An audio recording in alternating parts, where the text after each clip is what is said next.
পয়সার জন্য কাজ করি না পয়সা আমাদের জন্য কাজ করে?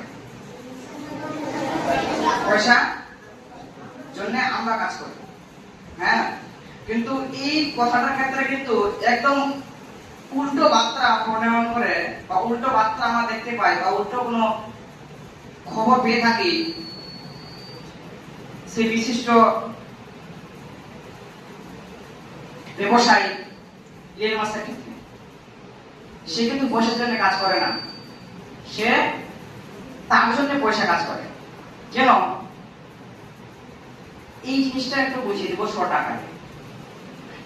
কেন আমরা পয়সার জন্য কাজ করব আর কেন পয়সা আমাদের জন্য কাজ করবে? ইলন মাস্ক এমন কোন সময় যায় না বা এমন কোন মুহূর্ত যায় না যে মুহূর্তের মনে হয় যে না ওই মুহূর্তের মধ্যে ওই পয়সা কামায় না। 1 থেকে 1.5 কোটি টাকা, 2 কোটি টাকা, 5 কোটি টাকা যেটা না কামায় না, সে কিন্তু কামায় না।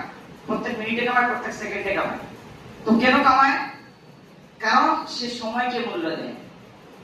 প্রত্যেকটা সময়কে সে কিন্তু মূল্য দেয়, প্রত্যেকটা মুহূর্তকে সে কিন্তু কি করে? মুহূর্তকে সে কিন্তু মূল্য দেয়।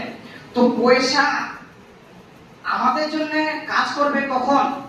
যখন আমরা সময়ের মূল্য দিব। কেন?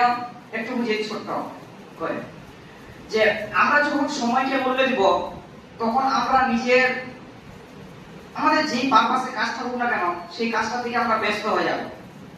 যেই আমাদের পারপাস থাকুক, হয় আমরা ইঞ্জিনিয়ার, ডক্টর, ব্যবসায়ী, আরো অন্যান্য পেশা আছে। তো এই পেশাগুলোর সঙ্গে আমি যদি বা আমরা সবাই যদি যুক্ত হয়ে থাকি তো প্রত্যেকটা মুহূর্তকে আমরা যদি সেই কাজের জন্য ধাবিত করি, তো ইলন মাস্ক বলছে যে আমরা যদি প্রত্যেকটা মুহূর্তকে প্রত্যেকটা সময়কে সেই কাজের জন্য ঢেলে দেই বা সেই কাজের জন্য দিয়ে দেই বা সেই কাজের জন্য আমরা যদি নিমজ্জিত হয়ে যাই সেই কাজের মধ্যে প্রত্যেকটা সময়ের মধ্যে প্রত্যেকটা ক্ষণ, তবে পয়সা জন্য আমরা কাজ করব না, আমাদের জন্য পয়সা কাজ করবে। এই কথাটা বলতে গিয়ে আরো একটা কথা এর রিলেটেড। কেননা আজকের দিনে কোন একটা ব্যক্তি যদি একাই পয়সা কামাতে চায় তো সর্বোচ্চ দিনে ওই যত রিচেস্ট ম্যান হোক না কেন ওই সর্বোচ্চ দিনে 1 থেকে 1.5 কোটি টাকা কামাতে পারবে, এর উপর না। কিন্তু ইলন মাস্ক শুধু একা কাজ করে না, ওর কোম্পানিতে শুধুমাত্র ইলন মাস্ক একাই নাই। ওর যে মহাকাশ গবেষণা কেন্দ্র কিন্তু ওই একাই রিসার্চ করে না, ওই একাই বিজ্ঞানী নেই। তো সেখানে আরো অন্যান্য লোক কাজ করে।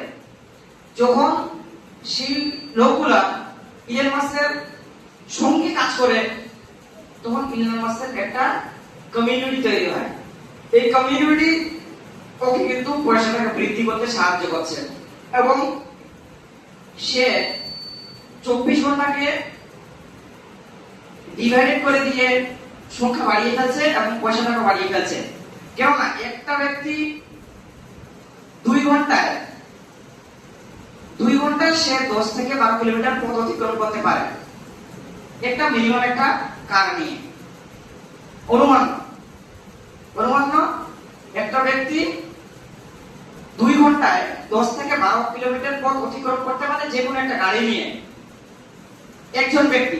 কিন্তু আবার সেই জায়গাটায় 2 ঘন্টার মধ্যে 10 জন ব্যক্তি 100 কিলোমিটার পথ অতিক্রম করে দিতে পারে 10 জন ব্যক্তি। তো এটা কমিউনিটি, এটা একসঙ্গে জুড়ে থাকার পাওয়ার আছে না? এই জুড়ে থাকার পাওয়ারটা কিন্তু পয়সাটাকে বৃদ্ধি করছে, পয়সাটাকে কিন্তু বেড়ে দিচ্ছে, পয়সাটাকে পরিবর্তন করছে কে? এই কমিউনিটি। যত কমিউনিটি যার যত বেশি পয়সার হার তার তত বেশি।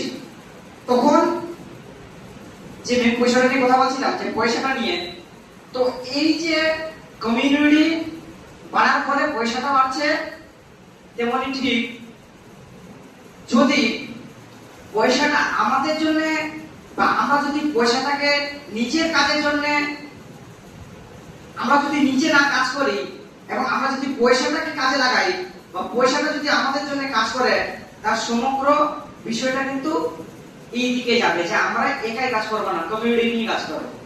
যার যত বেশি কমিউনিটি তার তত বেশি রিচ, তার তত বেশি টাকা।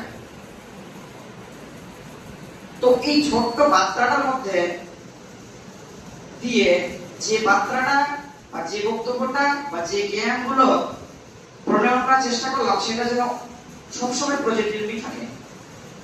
কারো যেন যে এই বিষয়টা নেগেটিভলি কেউ যেন ব্যবহার না করে, পজিটিভলি যেন এই বিষয়টাকে সে সবাই নিজে মেনে নেয় এবং সে এই বিষয়টা মেনে কিন্তু নিজের সাফল্যের দিকে এগিয়ে চলার কামনা করে। তো এই ছোট্ট বার্তা দিয়ে আজকে আমার বক্তব্য শেষ করলাম।